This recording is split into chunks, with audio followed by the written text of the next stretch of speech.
നമസ്കാരം. ആസാദി നൈറ്റ് എഡിഷനിലേക്ക് ഏവർക്കും സ്വാഗതം. നോക്കാം ഇന്നത്തെ പ്രധാനപ്പെട്ട വാർത്തകൾ. പാലാ നഗരസഭയിൽ ഭരണസ്തംഭനം, പുളിക്കണ്ടം കുടുംബത്തിനുള്ള പിന്തുണ പിൻവലിച്ച് കോൺഗ്രസ്. മുംബൈയിൽ കനത്ത മഴ, കടയുടെ മുകളിലേക്ക് മരം വീണു ഒരാൾ മരിച്ചു. പേഴ്സണൽ സ്റ്റാഫ് നിയമനം ലീഗ് മന്ത്രിമാർ വഞ്ചിച്ചെന്ന് MSF. വിഴിഞ്ഞം കൈയടക്കേണ്ടത് കോർപ്പറേറ്റുകളുടെ താൽപര്യം, ഒന്നും അറിഞ്ഞില്ലെന്നും മുഖ്യമന്ത്രി പറഞ്ഞത് വിശ്വസിക്കാനാവില്ല MV ഗോവിന്ദൻ. കനത്ത മഴ, ഡൽഹിയിൽ വിമാന സർവീസുകൾ താറുമാറായി, 15 വിമാനങ്ങൾ തിരിച്ചുവിട്ടു. രാജസ്ഥാൻ അതിർത്തിയിൽ കേന്ദ്ര നിർദ്ദേശത്തെ തുടർന്ന് 12 പള്ളികൾ പൊളിച്ചു. പ്രതിഷേധത്തിൽ ഒരുമിച്ച് ഹിന്ദു മുസ്ലിം സമുദായങ്ങൾ. വിശദമായ വാർത്തകളിലേക്ക് കടക്കാം. മുംബൈയിൽ കനത്ത മഴ, കടയുടെ മുകളിലേക്ക് മരം വീണ് ഒരാൾ മരിച്ചു. മുംബൈയിലെ കുർള പ്രദേശത്ത് ഞായറാഴ്ച പെയ്ത കനത്ത മഴയിൽ കടയുടെ മുകളിലേക്ക് മരം വീണ് ഒരാൾ മരിച്ചു.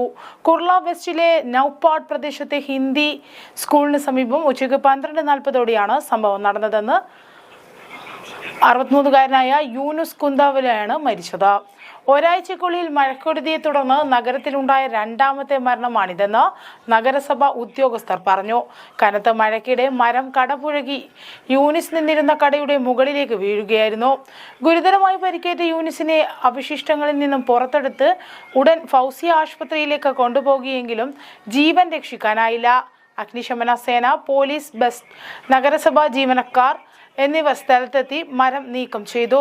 ജൂൺ 30-ന് ചെമ്പൂരിൽ ഒരു മരം കടപുഴകി ഓടുന്ന സ്കൂൾ ബസിന്റെ പുറത്ത് വീണതിനെ തുടർന്ന് 11 വയസ്സുള്ള ആൺകുട്ടി മരിക്കുകയും നിരവധി പേർക്ക് പരിക്കേൽക്കുകയും ചെയ്തിരുന്നു.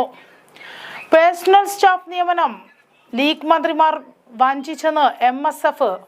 മുസ്ലിം ലീഗ് മന്ത്രിമാർക്കെതിരെ രൂക്ഷ വിമർശനവുമായി MSF മലപ്പുറം ജില്ലാ കമ്മിറ്റി. മന്ത്രിമാരുടെ പേഴ്സണൽ സ്റ്റാഫിലേക്ക് MSF നൽകിയ പട്ടികയിലുള്ളവരെ പരിഗണിക്കാതെ ഇഷ്ടക്കാരെ നിയമിച്ചുള്ള അമർഷം പ്രമേയത്തിലൂടെ അവതരിപ്പിച്ചു. പേഴ്സണൽ സ്റ്റാഫിലേക്ക് തന്നിഷ്ടപ്രകാരം നിയമനം നടത്തുന്നത് അണികളോടും പ്രസ്ഥാനത്തോടുമുള്ള വഞ്ചനയാണെന്നാണ് പ്രമേയത്തിൽ പറയുന്നത്. നിയമനങ്ങൾ സുതാര്യമാക്കാൻ ചുമതലപ്പെടുത്തിയ ഉപസമിതിയെ നോക്കുകുത്തിയാക്കിയാണ് മന്ത്രിമാർ പ്രവർത്തിച്ചത്. 10 വർഷം സംഘടനയ്ക്കു വേണ്ടി തെരുവിൽ സമരം ചെയ്തവരെ മന്ത്രിമാർ മനഃപൂർവ്വം വെട്ടിമാറ്റി. പാർട്ടി വേദികളിലോ സമരരംഗത്തോ സജീവമല്ലാത്തവരെയാണ് സ്റ്റാഫിലേക്ക് നിയമിച്ചത്. MPമാരുടെ പേഴ്സണൽ സ്റ്റാഫിൽ തുടരുന്ന അംഗങ്ങൾക്കും മന്ത്രിമാർ ഉന്നത തസ്തികയിൽ ഇടം നൽകി. ഇത് അനീതിയും പദവികളുടെ കുത്തകവൽക്കരണവുമാണ്. പാർട്ടിക്ക് ഭരണ പങ്കാളിത്തമുള്ളപ്പോൾ ഭരണ സ്ഥിര കേന്ദ്രങ്ങളിൽ MSF അവഗണിക്കപ്പെടുന്നത് താഴെത്തട്ടിൽ നിരാശയുണ്ടാക്കിയിട്ടുണ്ട്.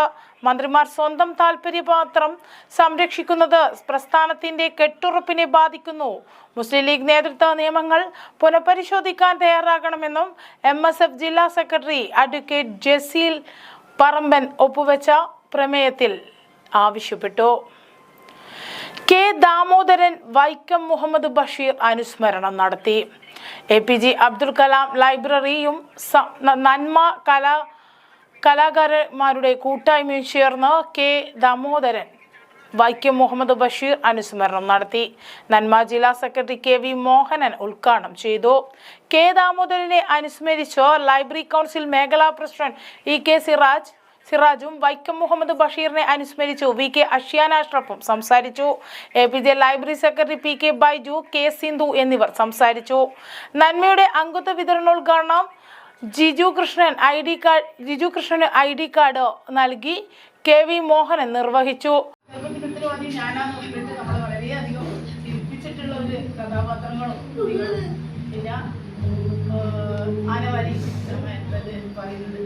അതെന്ന് പറഞ്ഞാല് അറിയാലോ, പറയണ്ട, ഒരു ചാണകാന്ന് വിചാരിച്ച് കക്കാൻ പോകുന്നതാണ് രാത്രി. പക്ഷെ അത് വെട്ടം കിട്ടുന്നത് ആനയാണ്. കണ്ണൂർ തളിപ്പറമ്പിൽ 3 വയസ്സുകാരനെ ഒഴുക്കിൽപ്പെട്ട് കാണാതായി. മാതാപിതാക്കൾക്കും ബന്ധുക്കൾക്കുമൊപ്പം തോട്ടിൽ കുളിക്കാനിറങ്ങിയ 3 വയസ്സുകാരൻ ഒഴുക്കിൽപ്പെട്ടു. പരിയാരം കോരമ്പേടിയിലെ PTP ജാബിറിന്റെ മകൻ മുഹമ്മദ് നജ്മാനിയാണ് ഒഴുക്കിൽപ്പെട്ടത് കാണാതായത്. ഞായറാഴ്ച വൈകിട്ട് 5-ന് പൂമംഗലം കൊടിലേരി പാലത്തിന് സമീപത്തെ തോട്ടിലാണ് കുളിക്കാനിറങ്ങിയത്. കുറുമാത്തൂർ ചുറുക്കളയിൽ ഉപ്പുപ്പ KP ഉമ്മറിന്റെ വീട്ടിൽ എത്തിയതായിരുന്നു കുടുംബം. ഇവിടെ നിന്നാണ് 2 കിലോമീറ്ററോളം അകലെയുള്ള പൂമംഗലത്ത് കുളിക്കാൻ എത്തിയത്. കൂടെയുണ്ടായിരുന്ന മറ്റൊരു കുട്ടി ഒഴുക്കിൽപ്പെട്ടപ്പോൾ രക്ഷിക്കാനായി ശ്രമിക്കുന്നതിനിടെ മുഹമ്മദ് നജ്മാൻ വെള്ളത്തിലേക്ക് ചാടുകയായിരുന്നു. നാട്ടുകാരും അഗ്നിരക്ഷാസേനയും രാത്രി 7 വരെ തിരച്ചിൽ നടത്തിയെങ്കിലും കണ്ടെത്താനായില്ല. തിങ്കളാഴ്ച രാവിലെ തിരച്ചിൽ തുടരും. അനുമോദനവും ക്യാഷ് അവാർഡും വിതരണവും. കൂടാളി സർവീസ് സഹകരണ ബാങ്കിന്റെ ആഭിമുഖ്യത്തിൽ SSLC+2 പരീക്ഷകളിൽ ഫുൾ A+ നേടിയ കുട്ടികളെ അനുമോദിച്ചു. അനുമോദന സമ്മേളനം ബാങ്ക് പ്രസിഡന്റ് P. കരുണാകരൻ മാസ്റ്ററുടെ അധ്യക്ഷതയിൽ VK സനോജ് MLA ഉദ്ഘാടനം ചെയ്തു. Panchayat president E. Sajeevan cash award വിതരണവും ഗ്രാമപഞ്ചായത്ത് വൈസ് പ്രസിഡന്റ് KC നിച്ചില ഉപഹാര സമർപ്പണവും നടത്തി. പഞ്ചായത്ത് വികസന standing committee chairman Dibin P, മുൻ വൈസ് പ്രസിഡന്റ് P. പത്മനാഭൻ എന്നിവർ ആശംസ നേർന്നു. ബാങ്ക് സെക്രട്ടറി PP ഷൈന സ്വാഗതവും ഡയറക്ടർ KK ദിനേശൻ നന്ദിയും പറഞ്ഞു. രാജസ്ഥാൻ അതിർത്തിയിൽ കേന്ദ്ര നിർദ്ദേശത്തെ തുടർന്ന് 12 പള്ളികൾ പൊളിച്ചു. പ്രതിഷേധത്തിൽ ഒരുമിച്ച് ഹിന്ദു മുസ്ലിം വിഭാഗങ്ങൾ. മതത്തിന്റെ പേരിൽ മനുഷ്യരെ ഭിന്നിപ്പിക്കുന്ന കാലഘട്ടത്തിൽ രാജസ്ഥാൻ അതിർത്തിയിൽ നിന്നും വരുന്നത് വേറിട്ടൊരു സൗഹൃദത്തിന്റെ കാഴ്ച. ഇന്ത്യ പാകിസ്ഥാൻ അതിർത്തി പങ്കിടുന്ന ബാർമർ, ബിക്കാനീർ ജില്ലകളിൽ കേന്ദ്ര സർക്കാർ നിർദ്ദേശത്തിന് പിന്നാലെ അനധികൃതമെന്ന് ആരോപിച്ച് പള്ളികൾ പൊളിച്ചു നീക്കിയപ്പോൾ നീതിക്കായി കൈകോർത്ത് ഒന്നിച്ച് അണിനിരിക്കുകയാണ് പ്രദേശത്തെ ഹൈന്ദവ മുസ്ലിം വിഭാഗങ്ങൾ.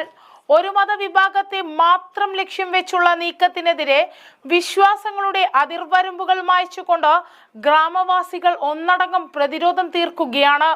സർവധർമ്മ ശാന്തി സഭയുടെ ആഭിമുഖ്യത്തിൽ ഹിന്ദു മുസ്ലിം സമുദായങ്ങൾ ഒന്നിച്ച് പ്രദേശത്ത് ശക്തമായ പ്രതിഷേധ മാർച്ചുകൾ നടത്തി. ഇതിന് പിന്നാലെ രാജസ്ഥാൻ ഹൈക്കോടതിയിൽ ഹർജി സമർപ്പിച്ചതും ഒരുമിച്ചാണ്. പള്ളികൾ തകർത്തതിൽ പ്രതിഷേധിച്ച് മുസ്ലിം സമുദായക്കാർ വീടുകളിൽ ഭക്ഷണം പാകം ചെയ്യുന്നത് നിർത്തിയപ്പോൾ അവർക്ക് ഭക്ഷണം എത്തിച്ചു നൽകി ഹിന്ദു സമുദായത്തിൽപ്പെട്ടവർ സജീവമായി. ഒരുമിച്ച് ജീവിക്കുന്ന തങ്ങൾക്കിടയിൽ ഭിന്നതയുണ്ടാക്കാൻ ആർക്കും കഴിയില്ലെന്ന് ശക്തമായ സന്ദേശമാണ് ഈ അതിർത്തി ഗ്രാമങ്ങൾ നൽകുന്നത്. ജൂൺ 18-നും 20-നും ഇടയിൽ അന്താരാഷ്ട്ര അതിർത്തിയുടെ 15 കിലോമീറ്റർ ചുറ്റളവിലുള്ള വിവിധ ഗ്രാമങ്ങളിലായി 12ഓളം പള്ളികളാണ് അധികൃതർ പൊളിച്ചു നീക്കിയത്. ആഭ്യന്തര മന്ത്രാലയത്തിന്റെ നേരിട്ടുള്ള നിർദ്ദേശപ്രകാരമായിരുന്നു നടപടി. നിയമാനുസൃതമായ യാതൊരു നടപടികളും പാലിക്കാത്തതിനെ പള്ളികൾ തകർത്തതെന്നാണ് പ്രദേശവാസികൾ ചൂണ്ടിക്കാട്ടി. അതിർത്തി പ്രദേശങ്ങളിലെ അനധികൃത നിർമ്മാതാക്കൾക്കെതിരെ സീറോ ടോളറൻസ് നയം നടപ്പിലാക്കാൻ മെയ് 27-ന് കേന്ദ്ര ആഭ്യന്തര മന്ത്രാലയം നിർദ്ദേശം നൽകിയിരുന്നു. ഇതിന്റെ മറവിലാണ് വർഷങ്ങളായി പ്രദേശവാസികൾ പ്രാർത്ഥനയ്ക്ക് ഉപയോഗിച്ചിരുന്ന പള്ളികൾ തകർത്തത്. പൊളിക്കുന്നതിന് തൊട്ടു മുമ്പ് മാത്രമാണ് നോട്ടീസ് ലഭിച്ചതെന്നും മറുപടി നൽകാൻ പോലും സമയം അനുവദിച്ചില്ലെന്നും ഗ്രാമവാസികൾ പറയുന്നു. ഒരു വിഭാഗത്തെ മാത്രം ലക്ഷ്യം വെച്ചാണ് സർക്കാർ നടപടിയെന്നും കയ്യേറ്റങ്ങൾ ഒഴിപ്പിക്കുകയാണെങ്കിൽ എല്ലാം അനധികൃത നിർമ്മിതാക്കൾക്കെതിരെയും വിവേചനമില്ലാതെ നടപടിയെടുക്കണമെന്നാണ് ഹിന്ദു സമുദായ നേതാക്കളും ഗ്രാമതലവന്മാരും ഒരേ സ്വരത്തിൽ ആവശ്യപ്പെടുന്നത്. സ്വാഭാവിക നീതിയുടെ ലംഘനമാണ് നടന്നതെന്ന് ചൂണ്ടിക്കാട്ടി ഗ്രാമവാസികൾ രാജസ്ഥാൻ ഹൈക്കോടതിയിൽ സമീപിച്ചിട്ടുണ്ട്. ദേശീയ സുരക്ഷ മുൻനിർത്തിയാണ് നടപടിയെന്നും അതിർത്തി പ്രദേശങ്ങളിലെ നിർമ്മാണങ്ങൾക്ക് മുൻകൂർ അനുമതി നിർബന്ധമാണെന്നുമാണ് സംസ്ഥാന സർക്കാരിന്റെ ന്യായീകരണം. കേസ് ജൂലൈ 7-ന് കോടതി പരിഗണിക്കും. സംഭവത്തിൽ പ്രതികരിക്കാൻ സംസ്ഥാന ഭരണകൂടമോ പോലീസും ഇതുവരെ തയ്യാറായിട്ടില്ല. പാലാ നഗരസഭയിൽ ഭരണസമരം, പുളിക്കണ്ടം കുടുംബത്തിനുള്ള പിന്തുണ പിൻവലിച്ച് കോൺഗ്രസ്. UDF സ്വതന്ത്ര കൂട്ടായ്മ സഖ്യം ഭരിക്കുന്ന പാലാ നഗരസഭയിൽ സ്വതന്ത്ര കൂട്ടായ്മയ്ക്കുള്ള പിന്തുണ പിൻവലിച്ച് കോൺഗ്രസ്. നഗരസഭയിൽ സ്വതന്ത്രരായ പുളിക്കണ്ടം കുടുംബത്തിന് നൽകി വരുന്ന പിന്തുണ പിൻവലിക്കുന്ന പ്രമേയം കോൺഗ്രസ് പാസാക്കി. കോൺഗ്രസിന്റെ മണ്ഡലം കമ്മിറ്റിയാണ് ഇത് സംബന്ധിച്ച് തീരുമാനം എടുത്തത്. ഭരണമല്ല, ആത്മാഭിമാനം സംരക്ഷിക്കുക എന്നതാണ് പ്രധാനമെന്ന് വ്യക്തമാക്കിക്കൊണ്ടാണ് കോൺഗ്രസ് തീരുമാനം. നേരത്തെ നഗരസഭയുടെ കൊട്ടാരമറ്റം ബസ് സ്റ്റാൻഡ് DYFI ജില്ലാ സമ്മേളനത്തിനായി വിട്ടുകൊടുക്കാനുള്ള തീരുമാനത്തെ തുടർന്ന് നഗരസഭയിൽ ഭരണമുന്നണിയിൽ ഭിന്നത രൂക്ഷമായിരുന്നു. ഭരണമുന്നണിയിലെ സ്വതന്ത്രാംഗങ്ങളായ നഗരസഭാ ചെയർമാൻ ഉൾപ്പെടെയുള്ളവർ ഇടതുപക്ഷ നീക്കത്തിന് ഒത്താശ ചെയ്തു കൊടുത്തുവെന്ന് കോൺഗ്രസ് അംഗങ്ങൾ ആരോപിച്ചു. ഈ വിഷയം ചർച്ച ചെയ്ത് കൗൺസിൽ യോഗത്തിൽ നിന്ന് കോൺഗ്രസ് അംഗങ്ങൾ ഇറങ്ങിപ്പോയിരുന്നു. സ്വതന്ത്ര കൂട്ടായ്മയായി ഇനി ഭരണത്തിൽ യോജിപ്പിനില്ലെന്ന് കോൺഗ്രസ് അംഗങ്ങൾ പറഞ്ഞിരുന്നു. നഗരസഭാ തെരഞ്ഞെടുപ്പ് ഫലത്തിൽ LDF-നും UDF-നും കേവല ഭൂരിപക്ഷമില്ലാതെ വന്നതോടെയാണ് സ്വതന്ത്ര സ്ഥാനാർത്ഥികളായി മത്സരിച്ച ബിനു പുളിക്കണ്ടവും മകൾ ദിയ ബിനു പുളിക്കണ്ടവും ബിനുവിന്റെ സഹോദരൻ ബിജു പുളിക്കണ്ടവും UDF-ന് പിന്തുണ പ്രഖ്യാപിച്ചത്. ചെയർപേഴ്സൺ സ്ഥാനം ആദ്യ ടേമിൽ ദിയയ്ക്ക് നൽകിയാണ് ധാരണയായത്. 26-അംഗ നഗരസഭയിൽ LDF-ന് 11-ഉം UDF-ന് 10 അംഗങ്ങളുമായിരുന്നു ഉണ്ടായിരുന്നത്. ബിജു, ബിനു, ദിയ എന്നിവരെ കൂടാതെ മറ്റ് 2 സ്വതന്ത്രരും വിജയിച്ചിരുന്നു. ഇതിലൊരാൾ കോൺഗ്രസ് വിമതയായിരുന്ന മായാരോഹയായിരുന്നു. പുളിക്കണ്ടം കുടുംബത്തിന്റെയും മായയുടെയും പിന്തുണ ലഭിച്ചതോടെ UDF-ന്റെ അംഗബലം 14-ആയി. ഇതോടെയാണ് നഗരസഭയിൽ UDF ഭരണം പിടിച്ചത്.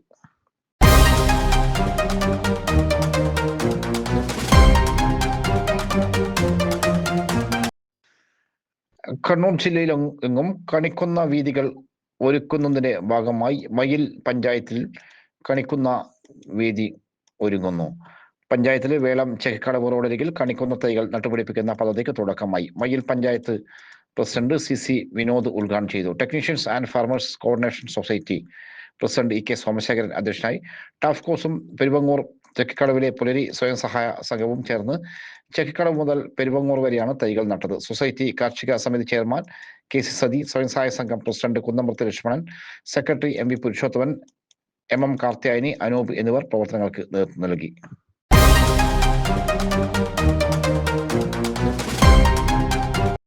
മേലെ ചൊവ്വയിൽ കുരുക്കോട് കുരുക്ക് തന്നെ. മേൽപ്പാലം നിർമ്മാണത്തെ തുടർന്ന് ചൊവ്വ മുതൽ താണ വരെ അനുഭവപ്പെടുന്ന ഗതാഗത കുരുക്ക് രൂക്ഷമാകുന്നു. മാസങ്ങളായി കുരുക്ക് തുടരുകയാണ്. മണിക്കൂറുകളോളം വാഹനങ്ങൾ റോഡിൽ കിടക്കുന്ന സ്ഥിതിയുണ്ട്. തലശ്ശേരി ഭാഗത്തെ റോഡിലാണ് കുരുക്ക് രൂക്ഷം.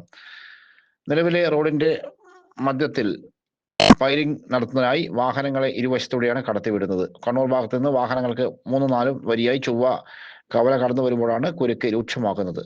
3 വരിയായി വന്ന് നിർമ്മാണം നടക്കുന്ന ഭാഗത്ത് ഇടുങ്ങിയ റോഡിലേക്ക് പ്രവേശിക്കാനാകാതെ കുരുങ്ങി കിടക്കേണ്ടി വരുന്നു. യാത്രക്കാരെ കയറ്റുന്നതിന് ബസ് നിർത്തുന്നതും മറ്റൊരു കാരണമാണ്. ബസ് സ്റ്റോപ്പ് മറ്റിടത്തേക്ക് മാറ്റുന്നത് കുരുക്കിന് അല്പം പരിഹാരമാകുമെന്ന് നാട്ടുകാർ പറയുന്നു. കവല കഴിഞ്ഞുള്ള ഭാഗത്തെ വാഹനങ്ങൾക്ക് വേഗത്തിൽ കടന്നു പോകാനായാൽ താണ വരെ നീളുന്ന കുരുക്ക് ഒഴിവാക്കാനാകും. കണ്ണൂരിൽ നിന്ന് മട്ടന്നൂർ റോഡിലേക്കുള്ള വാഹനങ്ങളെ കടത്തിവിടുന്നത് മെറ്റൽ വിരിച്ച ഭാഗം ടാർ ചെയ്ത് ഗതാഗത യോഗ്യമാക്കുന്നതിന് നടപടി വേണം. താഴ്ച ഭാഗത്ത് നിന്ന് മട്ടന്നൂർ റോഡിലേക്ക് കയറുമ്പോഴുള്ള കുരുക്ക് കുറയ്ക്കാൻ വലിയ വാഹനം ഇൻകം ടാക്സ് ഓഫീസിന് മുന്നിൽ പെട്രോൾ പമ്പിന് സമീപത്തെച്ച് യു-ടേൺ ചെയ്തു വരുന്നതും പരിശോധിക്കേണ്ടതുണ്ട്. ഡിജിറ്റൽ മാർക്കറ്റിംഗ് പരിശീലനം. APJ അബ്ദുൽ കലാം ലൈബ്രറിയും ഹാപ്പനസ് ഫൗണ്ടേഷൻ ചേർന്ന് ഡിജിറ്റൽ മാർക്കറ്റിംഗിൽ ഏകദിന പരിശീലനം നൽകുന്നു. സോഷ്യൽ മീഡിയ പ്ലാറ്റ്ഫോമിന് പുറമെ ChatGPT, ജെമിനി തുടങ്ങിയ ആർട്ടിഫിഷ്യൽ ഇന്റലിജൻസിനെ കുറിച്ചും ക്ലാസ് ഉണ്ടാകും. ആദ്യം രജിസ്റ്റർ ചെയ്യുന്ന 40 പേർക്കാണ് അവസരം. ജൂലൈ 2ാം വാരം കണ്ണൂരിലാണ് ക്ലാസ്. സന്നദ്ധ സംഘടനാ പ്രവർത്തകർ, വിദ്യാർത്ഥികൾ, സംരംഭകർ തുടങ്ങിയ മേഖലകളിലുള്ളവർക്ക് ഏറെ പ്രയോജനമുണ്ടാകുന്ന ക്ലാസ്. Registration phone 944 73 72 316.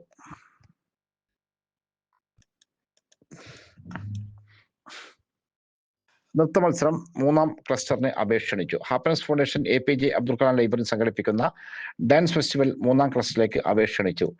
ജൂലൈ 3ാം വാരമാണ് മത്സരം. ആദ്യം രജിസ്റ്റർ ചെയ്യുന്ന 40 ടീമുകൾക്കാണ് അവസരം. നൃത്ത മത്സരത്തിൽ 10, 15, 16 to 25, 25 മുകളിൽ പ്രായം എന്നീ കാറ്റഗറിയിലാണ് മത്സരം. സിംഗിൾ ഇനത്തിൽ ഭരതനാട്യം, മോഹിനിയാട്ടം, കേരള നടനം, നാടോടി നൃത്തം, കുച്ചിപ്പുടി, സിനിമാറ്റിക് ഡാൻസ് എന്നിവയിലും, ഗ്രൂപ്പ് ഇനത്തിൽ സംഘനൃത്തം, തിരുവാതിര, ഒപ്പന, കൈകൊട്ടിക്കൊള്ളി, നാടൻപാട്ട്, ഗാനസദസ്, കോൽക്കളി, സിനിമാറ്റിക് ഡാൻസ് എന്നിവയിലാണ് മത്സരം. 2 ലക്ഷത്തോളം രൂപയുടെ സമ്മാനങ്ങൾ വിവിധ വിഭാഗങ്ങൾ നൽകും. കരോക്കെ ഗാലാപനവും നടക്കും. സിംഗിൾ ഇനത്തിലും ഗ്രൂപ്പ് ഇനത്തിലും മത്സരം ഉണ്ടാകും. പങ്കെടുക്കാൻ ആഗ്രഹിക്കുന്നവർ 944 73 72 316, 944 694 76 93 നമ്പറുകളിൽ രജിസ്റ്റർ ചെയ്യാവുന്നതാണ്. കണ്ണൂർ കാൽടെക്സ് വലിയവളപ്പുകാവ് റോഡിലെ ലൈബ്രറിയിലും പേര് രജിസ്റ്റർ ചെയ്യാവുന്നതാണ്. കനത്ത മഴ. ഡൽഹിയിൽ വിമാന സർവീസുകൾ താറുമാറായി. 15 വിമാനങ്ങൾ വഴിതിരിച്ചുവിട്ടു. കനത്ത മഴയെ തുടരുന്ന സാഹചര്യത്തിൽ പ്രതികൂല കാലാവസ്ഥ തുടർന്ന് ഡൽഹി വിമാനത്താവളത്തിൽ 15 വിമാനങ്ങൾ വഴിതിരിച്ചുവിട്ടു. 10 ആഭ്യന്തര സർവീസുകളും 5 അന്താരാഷ്ട്ര സർവീസുകളുമാണ് മറ്റ് വിമാനത്താവളങ്ങളിലേക്ക് അടിയന്തരമായി വഴിതിരിച്ചുവിട്ടത്. യാത്രക്കാർക്ക് നേരിട്ട ബുദ്ധിമുട്ടുകൾ പരിഹരിക്കാൻ അടിയന്തര നടപടികൾ സ്വീകരിച്ചു വരികയാണെന്നും യാത്ര പുറപ്പെടുന്നതിനു മുൻപ് അതത് എയർലൈനുകളുമായി ബന്ധപ്പെട്ട സമയവിവരം ഉറപ്പുവരുത്തണമെന്നും എയർപോർട്ട് അതോറിറ്റി അറിയിച്ചു. വരും ദിവസങ്ങളിലും ഡൽഹിയിൽ ശക്തമായ മഴ തുടരാൻ സാധ്യതയുണ്ടെന്നാണ് കേന്ദ്ര കാലാവസ്ഥാ നിരീക്ഷണ കേന്ദ്രത്തിന്റെ മുന്നറിയിപ്പ്. ഉച്ചകഴിഞ്ഞും വൈകുന്നേരവും ശക്തമായ ഇടിയും മിന്നലും ഉണ്ടാകാൻ സാധ്യതയുണ്ടെന്നും പ്രവചനമുണ്ട്. ഡൽഹിയിൽ നിലവിൽ ഉയർന്ന ആർദ്രത താപനിലയിൽ ഏറ്റക്കുറച്ചിലുകളും അനുഭവപ്പെടുന്നുണ്ടെന്നാണ് റിപ്പോർട്ടുകൾ. വിഴിഞ്ഞം കഴിയെടുക്കേണ്ടത് കോർപ്പറേറ്റുകളുടെ താൽപര്യം. ഒന്നും അറിഞ്ഞില്ലെന്ന് മുഖ്യമന്ത്രി പറഞ്ഞത് വിശ്വസിക്കാനാവില്ല. MV ഗോവിന്ദൻ. വിഴിഞ്ഞം തുറമുഖം കമ്പനിയിൽ അദാനി ഗ്രൂപ്പ് ആഗോള കപ്പൽ കമ്പനിയായ MSSCക്ക് ഓഹരി കൈമാറിയത് കൃത്യമായ അജണ്ടയോടെയാണെന്ന് CPM സംസ്ഥാന സെക്രട്ടറി MV ഗോവിന്ദൻ പറഞ്ഞു. ഓഹരി കൈമാറ്റം നടന്നത് മുഖ്യമന്ത്രി VD സതീശന്റെ കൃത്യമായ പ്ലാനിലാണ്. മുഖ്യമന്ത്രിയാകുന്നതിന് മുൻപ് സതീശൻ ചാർട്ടേഡ് വിമാനത്തിൽ ശബരിമല സ്വർണ്ണക്കൊള്ള കേസ് പ്രതിക്കൊപ്പം മംഗലാപുരത്ത് പോകുകയും അദാനി ഗ്രൂപ്പ് പ്രതിനിധികളുമായി നടത്തിയ ചർച്ചയിലുണ്ടായ ഡീലിന്റെ ഭാഗമായുള്ള കാര്യങ്ങളാണ് ഇപ്പോൾ ചെയ്യുന്നത്. വിഴിഞ്ഞം പൂർണ്ണമായി കൈയടക്കുക എന്നത് കോർപ്പറേറ്റുകളുടെ താല്പര്യമാണെന്നും എം വി ഗോവിന്ദൻ മാധ്യമങ്ങളോട് പറഞ്ഞു. ലോകത്ത് തന്നെ ശ്രദ്ധേയമായ രീതിയിൽ വൻ വിജയത്തിലേക്ക് കുതിച്ചുകൊണ്ടിരിക്കുകയാണ് വിഴിഞ്ഞം തുറമുഖ പദ്ധതി. ലോകത്തിലെ ഏറ്റവും വലിയ കപ്പൽ കമ്പനികളിൽ ഒന്നാണ് MSC. വിഴിഞ്ഞത്ത് നല്ല താല്പര്യം MSCക്കുണ്ട്. സർക്കാരിന്റെ സ്വത്താണ് തുറമുഖം. നടത്തിപ്പ് ചുമതലയാണ് അദാനിക്ക് നൽകിയിട്ടുള്ളത്. 2035 മുതലാണ് സംസ്ഥാനത്തിന് വരുമാനം ലഭിക്കുന്നത്. 6000 കോടിയോളം രൂപ കേരളം സർക്കാർ തുറമുഖത്ത് ചെലവാക്കിയപ്പോൾ 2497 കോടി രൂപ അദാനി ഗ്രൂപ്പ് ഇതുവരെ ചെലവഴിച്ചു. കരാർ അനുസരിച്ച് 25% ഷെയറുകൾ വിൽക്കണമെങ്കിൽ സംസ്ഥാന സർക്കാരിന്റെ അനുമതി വേണം. കഴിഞ്ഞ ജൂൺ 30-നാണ് സെബിക് അദാനിക്ക് ഗ്രൂപ്പ് അപേക്ഷ നൽകിയത്. 29-നാണ് അദാനിയും MSC കമ്പനിയുമായും ധാരണയിലെത്തുന്നത്. എന്നാൽ പത്രം വഴിയാണ് ഈ നടപടികളൊക്കെ നടന്നതെന്നാണ് മുഖ്യമന്ത്രി പറഞ്ഞത്. ഇത് വിശ്വാസത്തിലെടുക്കാനാകില്ല. മുഖ്യമന്ത്രി വ്യക്തമായ നിലപാടുകളുമെന്നും എം വി ഗോവിന്ദൻ പറഞ്ഞു. ഇതോടെ ഇന്നത്തെ ആസാദി വാർത്തകൾ ഇവിടെ സമാപിക്കുകയാണ്. അടുത്ത വാർത്താ ബുള്ളറ്റിൻ നാളെ രാത്രി. നാളെ വീണ്ടും കാണാം. നന്ദി, നമസ്കാരം.